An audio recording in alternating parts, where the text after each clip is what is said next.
This is also a time of change for my family. 5 minutes ago, the silence surrounding Britain's throne was shattered. I stood in that cold briefing room and watched history break in real time. Princess Anne walked in alongside Prince William, and together they confirmed what the palace had spent months denying. King Charles has officially stepped down from active sovereign duty. Then came the second blow, sharp and final. The machinery of succession was already moving, and William's coronation date was officially fixed for Saturday, October 17, 2026, at Westminster Abbey. The order was signed. The decision was absolute. There would be no retreat. I watched William closely as he stood before the microphones. He did not smile. He offered no words of victory or celebration. His voice remained steady, but you could feel the raw grief pressing against every single word. He spoke of his father's sacrifice, knowing that no grand ceremony could ever erase the painful truth behind it.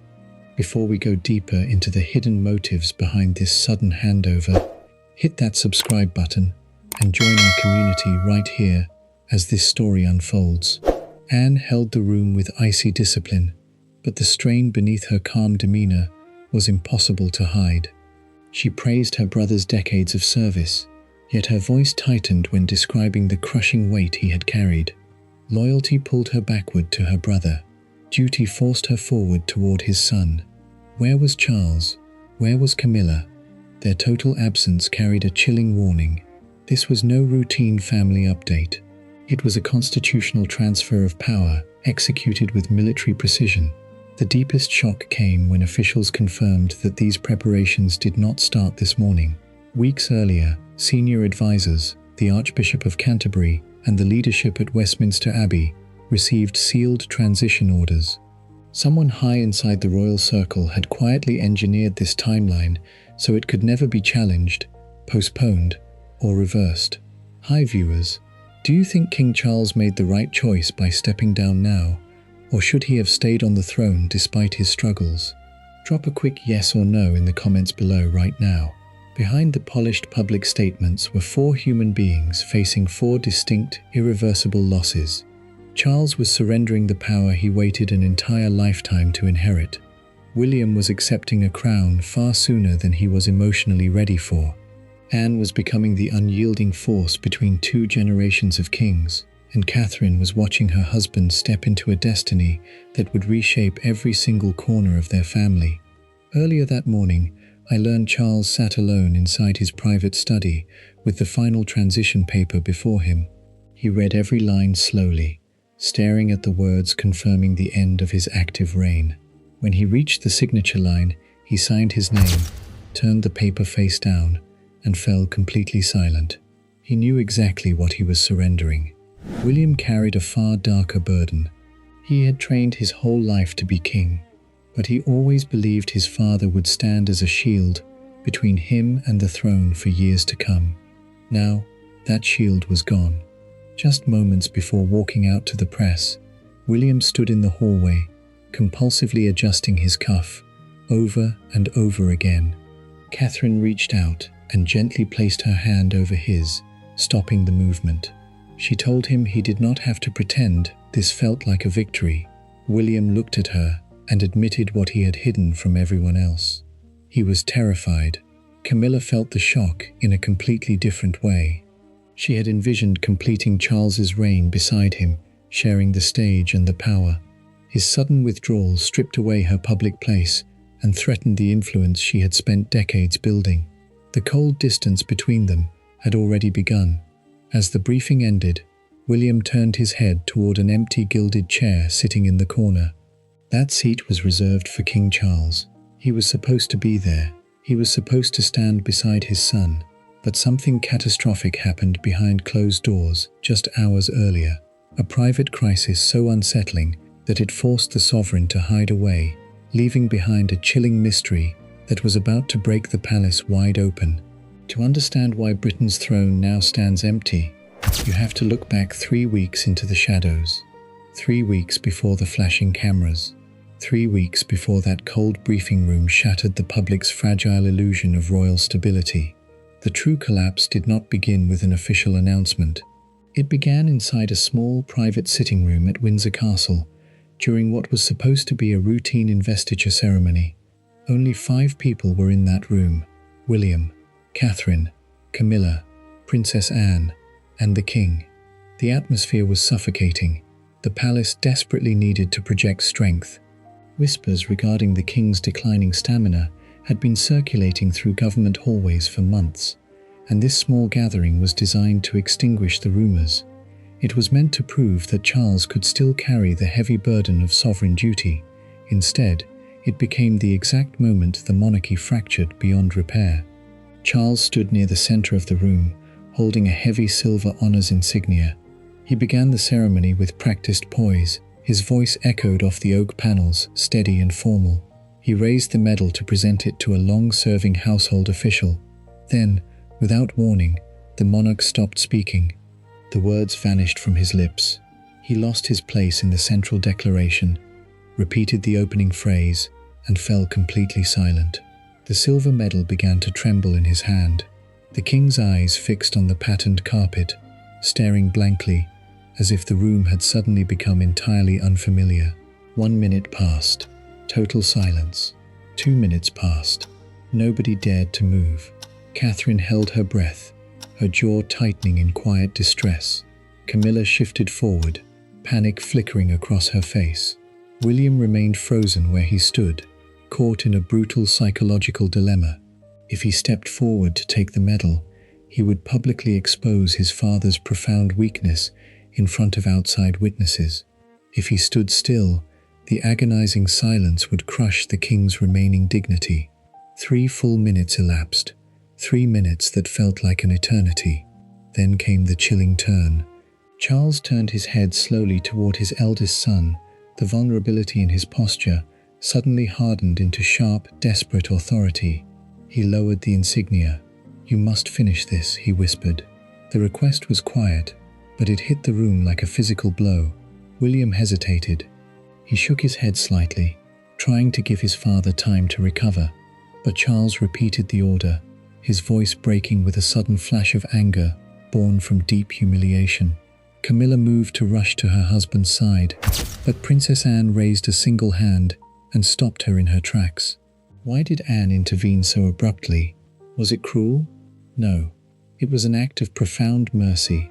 Anne recognized that if the Queen Consort rushed forward to comfort Charles in that moment, it would make the sovereign look broken, watched, and pitied in front of household staff. Anne enforced brutal discipline because discipline was the only thing keeping the institution intact.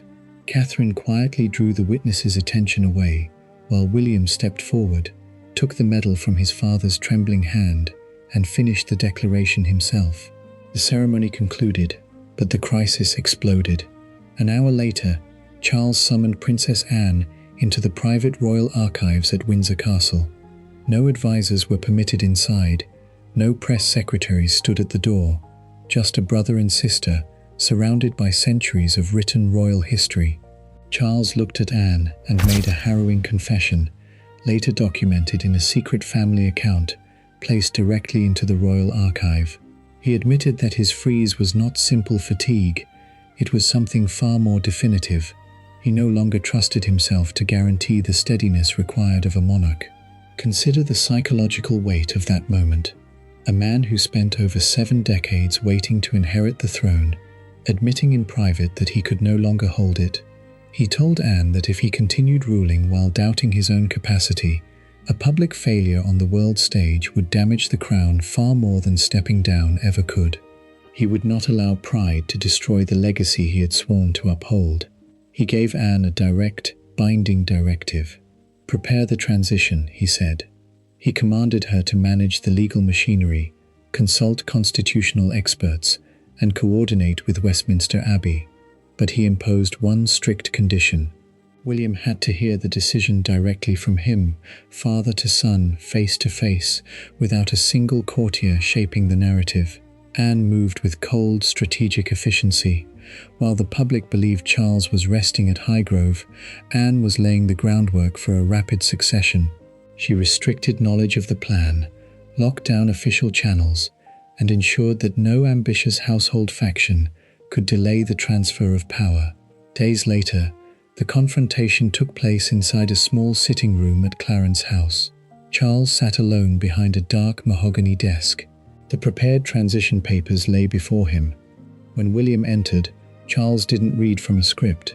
He looked his son in the eyes and delivered the words that shattered the prince's world. "I cannot carry it further," he said. William didn't offer sympathy. He reacted with sudden, sharp anger. He demanded to know how Charles could decide the future of the monarchy without confronting what immediate kingship would demand from Catherine and their young children. William had prepared for the throne his entire life, but he had never prepared to lose his family's privacy so abruptly. He challenged his father, asking if this was truly his decision or if ambitious advisors had convinced him he was a liability. Charles stood up from his chair. He insisted the choice was his alone. No doctor had ordered it. No politician had requested it. He was surrendering power because keeping it had become the greater danger to the throne. Charles slid the transition document across the desk. Beside it, he laid his gold signet ring, the personal symbol of royal approval. "I will not force you to feel ready," Charles told him quietly, "but I will require you to act." William looked down at the paper, but he refused to pick up the pen. He declared he would not sign until he uncovered who had been controlling the transition behind the scenes, and why a senior household faction was already leaking details to destabilize Catherine's position before the coronation was even announced. That single refusal ignited a bitter internal war that the palace fought to keep hidden from the world. You cannot afford to miss what comes next. In our very next video, I am laying out the unredacted palace logs exposing the secret confrontation between Prince William and Queen Camilla over the coronation timetable, including the exact document that caused Camilla to walk out of Buckingham Palace in total isolation. Make sure to hit that subscribe button right now so you do not miss a single detail when that investigation releases. I watched the shadows fall over Clarence House as the confrontation escalated behind closed doors.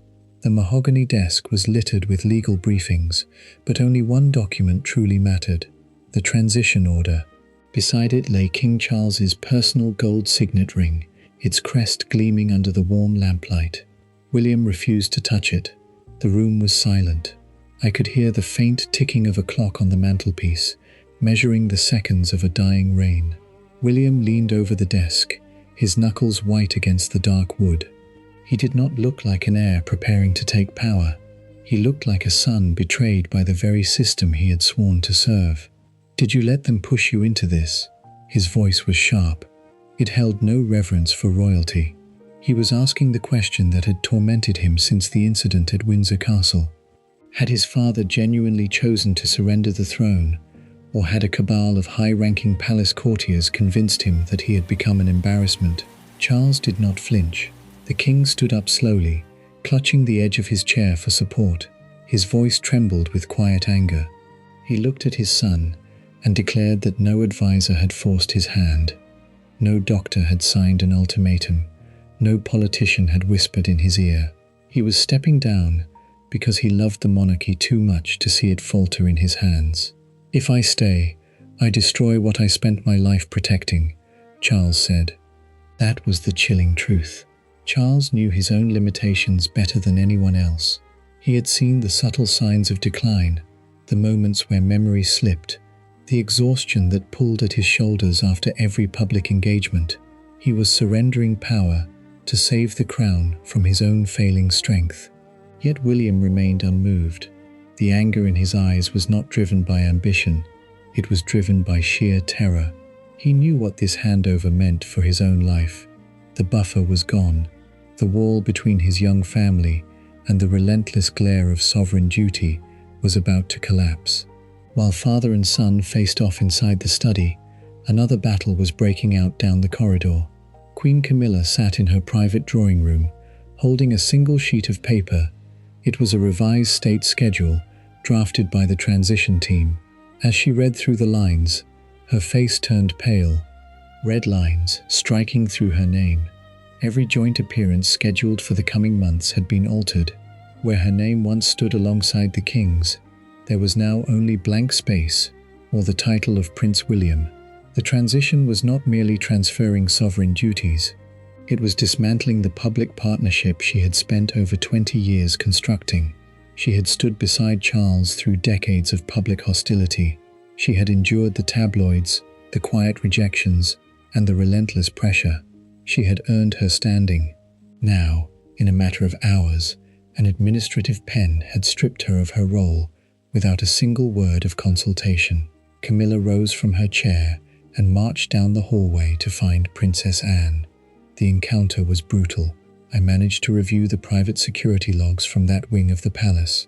Camilla confronted the Princess Royal outside the archive room, demanding to know why she had been systematically excluded from every early transition meeting. She accused Anne of treating her like an outsider. She accused her of executing a silent purge while Charles was at his most vulnerable. Anne did not back down. She stood tall, her hands folded neatly in front of her, her face an unreadable mask of ice. "This is a matter of sovereign authority," Anne replied calmly. "It is not a matter of personal rank." The words cut straight to the bone. Anne wasn't being malicious. She was being practical. In Anne's mind, the monarchy was an institution, not a family business. Personal feelings had no place in constitutional succession. If Camilla remained at the center of the handover, it would create conflicting signals, split loyalties among the staff, and invite accusations that the king's office was being manipulated. Camilla turned and walked away in absolute silence. The rift was complete. The Queen Consort was officially locked out of the core transition. Late that night, William left Clarence House and returned home. He was exhausted. The burden of the impending announcement was crushing him. He paced back and forth across the living room floor, unable to sit, unable to rest. Catherine watched him from the doorway. She knew him better than anyone alive. She saw past the stoic prince the world knew, and saw a man terrified of losing the life they had built together. "What are you afraid of?" she asked softly. William stopped pacing. He looked at her, and for the first time, his composure shattered. He wasn't afraid of the ceremonies. He wasn't afraid of the speeches or the state dinners. He was afraid for George, Charlotte, and Louis. He had seen what early exposure to the crown had done to his father. He had seen the emotional distance, the isolation, the relentless pressure that turned family life into a public spectacle. He had promised himself that his children would grow up with a sense of normalcy, with privacy, with protection. Now, that protection was disappearing. "If I take this crown now," William confessed, "I lose them." Catherine stepped forward and took his hands in hers. She did not offer false comfort. She did not fawn. She did not fawn. She did not fawn. She did not fawn. She did not fawn. She did not fawn. But she reminded him of who he was. She told him that fear did not make him unfit to rule. It proved that he cared about the right things. "You don't have to become his kind of king," Catherine told him. "You can build your own." While William sought solace with Catherine, a sinister plot was taking shape in the basement offices of Buckingham Palace. A senior household faction, a group of veteran courtiers loyal to the old guard, realized their influence was about to evaporate. If William took full power with Anne by his side, these officials would be replaced by younger advisors. Their decades of control over palace operations would end overnight. So, they concocted a secret proposal. They drafted a plan for what they called nominal authority. Under this scheme, Charles would remain king in title, wearing the crown and appearing on postage stamps, while William would be appointed as a regent, carrying out all physical duties without holding actual sovereign power. It was a calculated trap. It would leave the monarchy with two centers of power. Charles would be a figurehead manipulated by senior courtiers, while William would bear all the labor with none of the ultimate constitutional authority. It would create chaos, division, and endless legal ambiguity. When Princess Anne discovered the draft proposal on a courtier's desk, her reaction was swift and devastating. She called an emergency meeting in the palace library. With 4 senior advisors present, she held up the document, tore it down the middle, and tossed it into the fireplace. "There will be no Shadow King," Anne declared. She made it clear that Charles would either rule with full authority or step down entirely. There was no middle ground. There would be no puppet regime. By the following evening, William realized that resistance was futile. The institution required a decisive leader, and if he didn't take the helm, the palace factions would tear the family apart from the inside. He returned to his study and prepared to sign the formal acceptance papers. Then, the telephone rang. It was a direct line from the palace press office. A major national broadcaster had just received an unredacted confidential memo containing the exact date of the coronation. Saturday, October 17th, 2026. The date had been leaked. The public announcement hadn't even been finalized. King Charles hadn't delivered his official farewell statement. Yet someone deep inside the palace walls had deliberately fed the master timeline to the media to force the family's hand and trigger a public panic. Who leaked the document? Was it a desperate attempt by Camilla's allies to stall the transition? Or was it a rogue courtier trying to burn the palace down on his way out? I have spent the last 2 weeks tracking down the digital footprint of that initial leak, and what I found will shock you to your core. You cannot afford to miss what comes next. In our very next video, I am revealing the confidential IP address log and the secret audio recording recovered from a palace staffer's phone that proves exactly who betrayed King Charles in his final hours as sovereign. Hit that subscribe button right now so you don't miss a single second when that bombshell drops. The phone call changed everything. Within minutes, newsrooms across London were holding a document that should have been locked inside a palace vault. Saturday, October 17th, 2026. The date of the coronation was out in the open. Who betrayed the king? I spent hours reviewing the internal communications log from that chaotic night. The leak was not an accident. It was not a careless email sent to the wrong press contact. It was an intentional, calculated act of political sabotage. The digital footprint led straight back to an administrative suite connected to senior household courtiers. These were the same officials who had fought Anne's transition plan from day one. They wanted delay. They wanted confusion. They hoped that by exposing the date prematurely, they could trigger a public panic, force a parliamentary inquiry, and buy enough time to trap Prince William in a shared power regency. Their scheme backfired instantly. Princess Anne did not panic. She did not issue a desperate press denial. Instead, she invoked the full authority of the transition order Charles had signed days earlier. By midnight, security personnel entered the administrative suite. Keycards were revoked. Encrypted phones were confiscated. 4 senior officials were quietly escorted from the palace grounds before the sun ever rose. Anne had cut off the snake's head with surgical precision. The rogue faction was completely dismantled, leaving the remaining staff paralyzed with fear.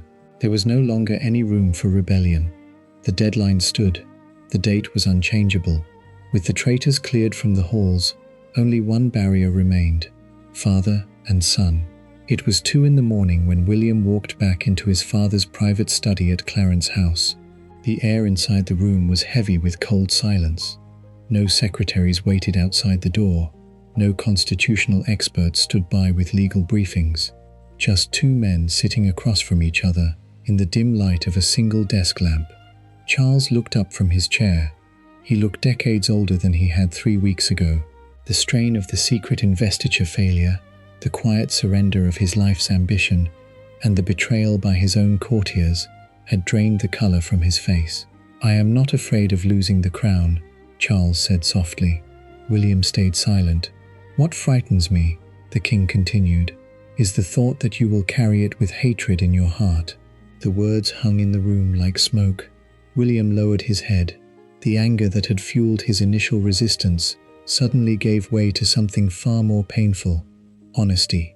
He admitted that his harsh accusations had not been driven by disrespect for his father's choice. They were driven by fear. He spoke of Catherine's fragile health. He spoke of George, Charlotte, and Louis. He confessed his deepest terror, that the relentless demands of the crown would turn him into a distant, unreachable father, repeating the exact cycle that had fractured their own family for generations. He had seen what duty had consumed. He did not want his children to pay that price. Charles reached across the dark desk. His voice dropped to a whisper, filled with an emotional depth he had rarely shown during his entire public life. He acknowledged his own past mistakes. He admitted that the heavy responsibilities of sovereign duty had too often become an excuse for emotional distance.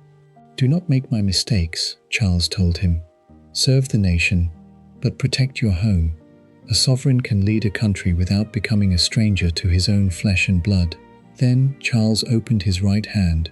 Resting in his palm was the solid gold signet ring, the personal seal of royal authority, the ring that had approved state documents, royal warrants, and private decrees for a reign that was now drawing to its final close.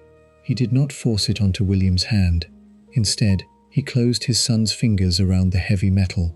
"Carry power," Charles whispered, "but do not allow power to harden you."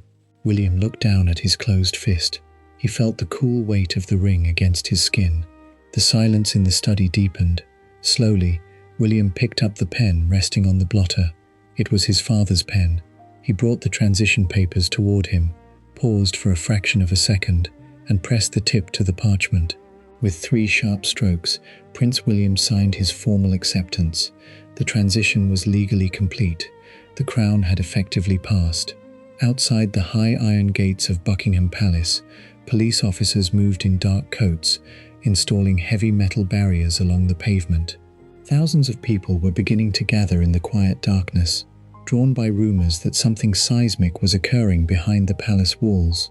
As dawn broke, William stood beside Princess Anne in the holding room adjacent to the press gallery. He adjusted his dark tie, holding his father's signet ring tightly in his pocket. Just minutes before he stepped out to shatter the nation's peace, a palace guard handed him a small, sealed envelope.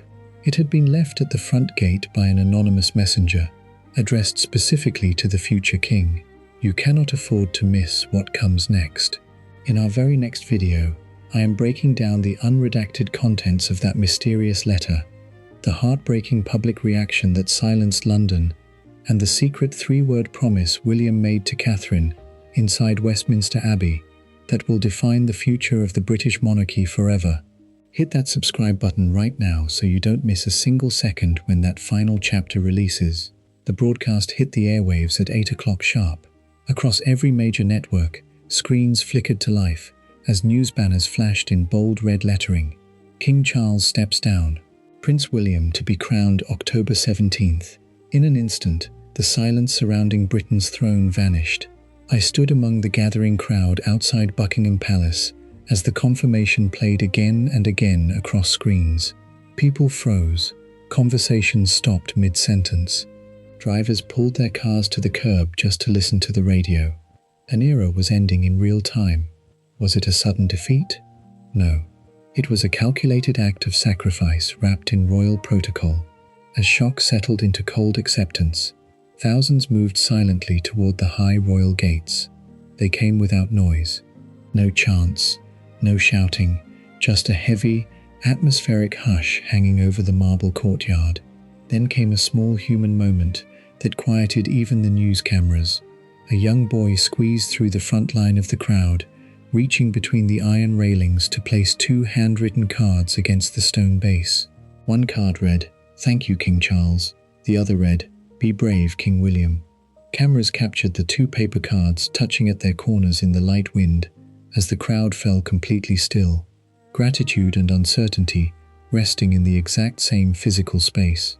That single image captured the truth behind the headlines. The crown was passing, and the emotional cost was visible to the world. Inside Westminster Abbey, the tone was far colder. The historic cathedral stood empty, its stone arches echoing with the soft footsteps of security staff during a private rehearsal. William stood motionless beside the historic coronation chair. He did not sit, he did not touch the ancient wood. He simply stared at the throne where monarchs had received their dedications for centuries. Catherine stepped out from the shadows near the choir stalls and took his hand. She looked at him and asked the question hanging over his future.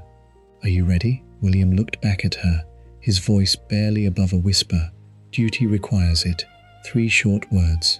No triumph, No pride, just the quiet acceptance of an inescapable destiny. Miles away at Clarence House, the administrative transition reached its final second. Charles sat alone at his desk. Before him rested the red box, the secure dispatch case used for decades to deliver his active state papers. He signed his last document. He lowered his pen. Then, with steady hands, Charles closed the red box, turned the key, and shut the lid on his active reign. The authority was surrendered. At Kensington Palace, a courier walked into William's study and set down a new red box. William unlocked the case and lifted the lid. One era closed in shadow, another opened in light. When Princess Anne visited Charles later that evening, the tension had vanished. No lawyers stood in the hallway, no courtiers interrupted. Anne thanked her brother for preserving both the monarchy and his relationship with his eldest son. She told him that his hardest act of service had been his decision to let go. Charles accepted the truth without regret. His departure was not defeat. It was his final sovereign act. The crown has passed. Charles leaves with sacrifice. William begins with humility. And Anne ensured neither man faced the moment alone. Hit that subscribe button and join our community right here as this story unfolds. You cannot afford to miss what comes next. In our very next video, I am laying out the unredacted financial dossier discovered inside the palace vaults, exposing a secret multi-million-pound trust audit that threatens to strip Prince Andrew of his remaining estate rights before the coronation bells ever ring.